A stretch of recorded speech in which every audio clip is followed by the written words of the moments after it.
শংকৰী আৰু ৰাস কলাকৃষ্টি বিকাশ কেন্দ্ৰৰ সৌজন্যতম 58তম শ্ৰী শ্ৰী ৰাস মহোৎসৱভাগী 4দিনীয়া বৰ্ণাঢ্য কাৰ্যসূচীৰ আয়োজন কৰা হৈছে।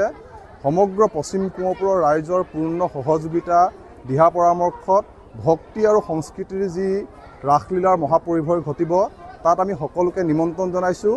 আৰু ইয়াত আমাৰ শ্ৰী শ্ৰী ৰাস প্ৰধান, আমাৰ ইয়াত ভক্তি প্ৰধান ৰাস হয় আৰু ভক্তি প্ৰধান ৰাস শিৱসাগৰৰ ভিতৰতে কোঁৱৰপুৰৰ অন্যতম তীৰ্থস্থান। আৰু এই তীৰ্থস্থানত আপোনালোকে ৰাস উপভোগ কৰিবলৈ আহক।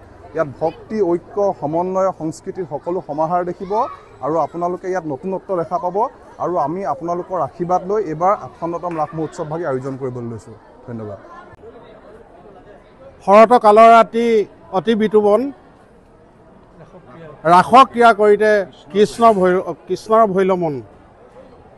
শ্ৰী শ্ৰী কোঁৱৰপুৰ ৰাস আৰু শংকৰী কলাকৃষ্টি বিকাশ কেন্দ্ৰত যোৱা 67 চনৰ পৰা এই পবিত্ৰ স্থানত ৰাস মহোৎসৱ আমাৰ প্ৰায় 36খন গাঁৱৰ ৰাইজে লগ লাগি এই সৰ্ববৃহৎ অনুষ্ঠানটি অনুষ্ঠিত কৰি আহিছে। আৰু এইবাৰ আমাৰ 58তম ৰাস মহোৎসৱভাগী প্ৰায় মাহজোৰা কাৰ্যসূচীৰে আমাৰ আখৰা চলি আছে। আমি এই মহোৎসৱভাগী এই বছৰ 4দিনীয়া বৰ্ণাঢ্য কাৰ্যসূচীৰে অনুষ্ঠিত কৰিব ওলাইছোঁ। অহা 5 নৱেম্বৰ তাৰিখে মহাৰাস ভাগী আৰম্ভ হ'ব।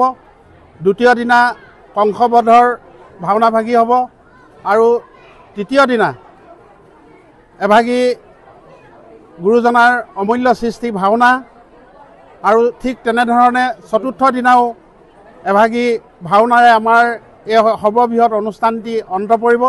গতিকে মই সমূহ ৰাইজক সাদৰেৰে নিমন্ত্ৰণ জনাইছোঁ আৰু এই ঐতিহ্যমণ্ডিত ৰাস মহোৎসৱভাগী সকলোকে উপভোগ কৰিবৰ কাৰণে মই সাদৰেৰে নিমন্ত্ৰণ জনাইছোঁ। ধন্যবাদ।